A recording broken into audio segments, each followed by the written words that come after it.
Bonjour, vous avez déjà entendu parler de H2O, la formule chimique de la molécule d'eau. Mais comment est-ce qu'on peut l'écrire? Pour s'exprimer à l'écrit, on utilise des mots, formés avec les 26 lettres de l'alphabet. Eh bien, le chimiste a son propre langage pour s'exprimer. L'alphabet du chimiste correspond au symbole utilisé pour les atomes.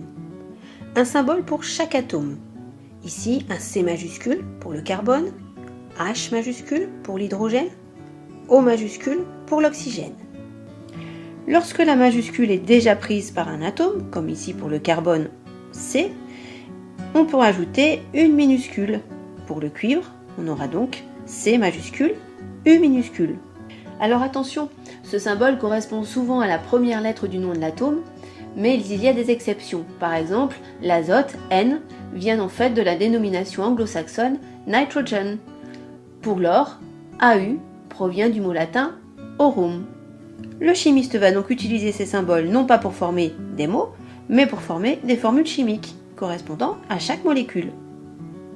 Et au même titre qu'il y a des règles d'écriture pour les mots, il y a aussi des règles d'écriture pour les formules chimiques.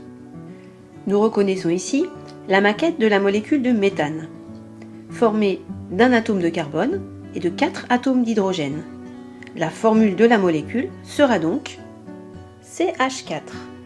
Le 4 en indice, en bas à droite, indique qu'il y a 4 atomes d'hydrogène.